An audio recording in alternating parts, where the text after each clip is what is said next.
এখন হচ্ছে আমরা নতুন আরেকটাতে যাব। এখন হচ্ছে আমাদের বাটনে যাব। এর জন্য আমরা নতুন আরেকটা হচ্ছে কন্টেনার নিয়ে নিলাম। নিয়ে নেওয়ার পরে এই কন্টেনারের মধ্যে হচ্ছে আমরা বাটনটা দেখব। এই যে বাটন, আমি বাটনটা ড্র্যাগ অ্যান্ড ড্রপ করে এখানে নিয়ে আসছি। বাটন কিন্তু খুবই ইম্পর্টেন্ট, মানে প্রত্যেকটা ওয়েবসাইটে মানে প্রচুর ব্যবহার হয়ে থাকে হচ্ছে এই বাটনের। সো এখন এই বাটনটা যে আমরা নিলাম, এখানে দেখেন ক্লিক হেয়ার, এখান থেকে হচ্ছে আমরা চেঞ্জ করতে পারি বাটনের টেক্সটটা। সো প্রথমত আমরা বাটনের টেক্সটটা দিয়ে দিলাম সাবমিট। সো সাবমিট দেওয়ার পরে এখানে দেখেন বাটনের কিন্তু একটা টেক্সটটা চেঞ্জ হয়ে গেছে। তারপর হচ্ছে এখানে আমরা লিঙ্ক দিতে পারি আবার। সো আমরা এখান থেকে হচ্ছে বাটনের মধ্যে একটা লিঙ্কটা দিয়ে দিই। সো এখানে এই লিঙ্কটা দিয়ে দিলাম। দিয়ে দেওয়ার পরে এখানে যে দেখেন এখানে একটা ইয়ে আছে যে লিঙ্ক অপশন, এখানে যদি ক্লিক করে আমরা যদি এখানে চাইলে এটাকে বলতে পারি যে অ্যাড নো ফলো, সেক্ষেত্রে এটা নো ফলোতে থাকবে। আর নিউ উইন্ডো যদি দেই, সেক্ষেত্রে হচ্ছে কেউ যদি ক্লিক করে বাটন আসে এটা নতুন উইন্ডোতে যাবে। মানে হচ্ছে এটা এইখানে হচ্ছে চেঞ্জ হবে না, পেজটা নতুন একটা ট্যাব ওপেন হবে, ওই ট্যাবে যাবে। সো এটা হচ্ছে আপনার একটা ফেসিলিটিস বলতে পারেন আর কি।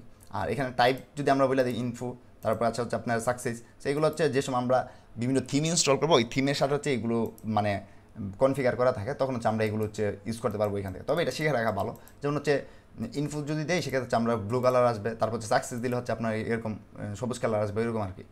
তারপর হচ্ছে আমরা নিচের পার্টটাতে যদি আসি তাহলে, সরি, নিচের পার্টটাতে যদি আসি তাহলে আমরা এখানে দেখতে পাচ্ছি যে একটা আইকন আছে, আইকন দিতে পারি। সো আইকন দেওয়ার জন্য হচ্ছে আমরা আইকন লাইব্রেরিতে ক্লিক করবো। এই যে দেখেন এখানে মাউসটা নেওয়ার পরে কিন্তু প্রত্যেকটা জিনিসের আপনার হচ্ছে একটা আমাকে হচ্ছে ডাইরেকশন দিচ্ছে আসলে কি। সো আমি এখানে ক্লিক করে হচ্ছে এখান থেকে একটা এরো নিয়ে নিই। আমি এখানে সার্চ করবো ARROW। দেখেন এখানে অনেক ধরনের এরো আছে। সো আমি হচ্ছে এই এরোটা নিলাম। এখন আমার যে এই যে এরোটা বামে চলে আসছে, বাট আমি চাচ্ছি এটা ডানে যাবে। সেক্ষেত্রে দেখেন আইকন পজিশন, এই পজিশন থেকে হচ্ছে আমি এটা ইন্ডে দিয়ে দিব। সেক্ষেত্রে এটা দেখেন ডানে চলে গেছে। তারপর যদি আমি স্পেসটা একটু বাড়াই দিই, সেক্ষেত্রে দেখবেন এই স্পেসটা বেড়ে গেছে, যে এটা একটু চলে গেছে হচ্ছে ডান দিকে আর একটু। সো আমি এই স্পেসটা দিলাম। তারপর এখান থেকে একটা আইডি দিতে পারি। আইডি কিসের জন্য, আইডিটা আপনাদেরকে পরে বুঝাবো, মানে যে সময় হচ্ছে ডিজাইন করবো অ্যাডভান্স লেভেলে যে।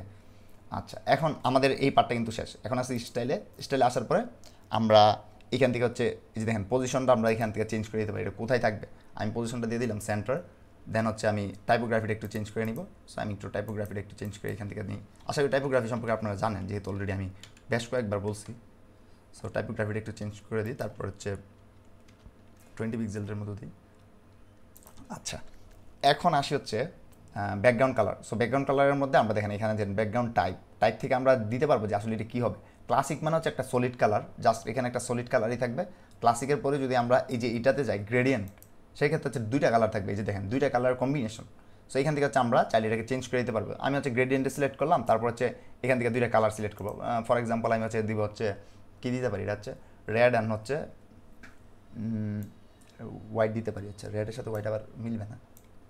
সো রেড অ্যান্ড ব্ল্যাক দিব। সো আমি হচ্ছে প্রথমে একটু রেড দিয়ে নিই, তারপর হচ্ছে আমি ব্ল্যাক দিব। তো এটাকে দিচ্ছি, এটা হচ্ছে প্রথম কালারটা। তারপরে এই যে দেখেন second colour. So second colour থেকে এখান থেকে হচ্ছে আমি একটু ব্ল্যাক দিয়ে দিব। এই যে দেখেন এখন হয়ে গেছে। কিন্তু এখন আমি এটার অ্যাঙ্গেলটা চেঞ্জ করে দিতে পারবো। যে এই যে দেখেন অ্যাঙ্গেলটা আগে ছিল হচ্ছে 180 ডিগ্রি, এখন 180 ডিগ্রি থেকে আমি চাচ্ছি যে না, এটাকে হচ্ছে 360 করে দিব।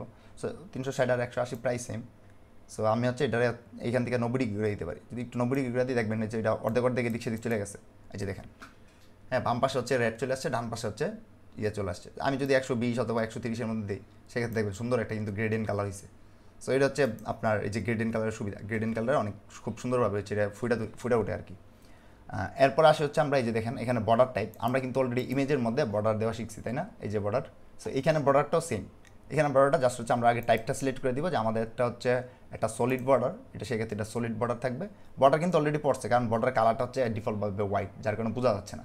সো আমি করবো কি, এখান থেকে হচ্ছে বর্ডার কালারটাকে চেঞ্জ করে এখান থেকে একটা ব্লু কালার দিয়ে দিই, সে যেন হচ্ছে আমাদের বুঝতে সুবিধা হয়।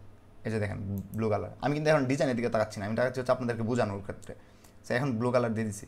দেন হচ্ছে আমি বর্ডার রেডিয়াস দিতে পারি। সো এখন কিন্তু একটু রেডিয়াস হয়ে আছে। সো এটা যদি রিমুভ করতে চান, এখানে ক্লিক করবেন লিঙ্কে, দেখবেন বর্ডার কালারটা একদম 4 কর্নার হয়ে গেছে, মানে একদম স্কোয়ার।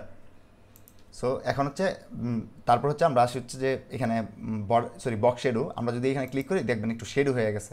এখান থেকে হচ্ছে আমরা হরিজেন্টালি হচ্ছে শেডোটাকে কমাইতে বাড়াইতে পারি। এই যে দেখেন শেডোটা কী করছে, হরিজেন্টালি বাড়ছে। তারপর যদি আমি হচ্ছে আবার ভার্টিক্যালি কমাইতে বাড়াইতে চাই, সেক্ষেত্রে দেখেন ভার্টিক্যালি একটু বাড়ছে।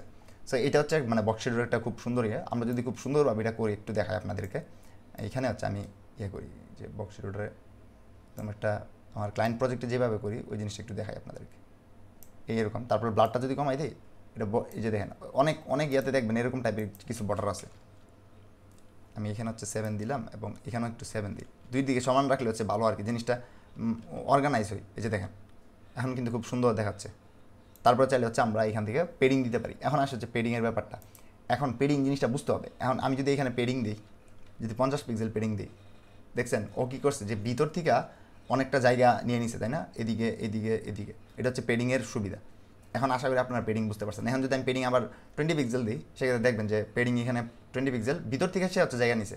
আর মার্জিন দিলে কী হবে, আমি যদি হচ্ছে অ্যাডভান্সে যাই, এই যে অ্যাডভান্সে গেলাম, যাওয়ার পর মার্জিন এখান থেকে 50 পিক্সেল মার্জিন দিই, সে কিন্তু ভিতর থেকে জায়গা নিছে না, সে কী করছে যে বাইরের যে সাদা হোয়াইট স্পেসের জায়গা আছে ওইখান থেকে সে জায়গা ছেড়ে দিছে।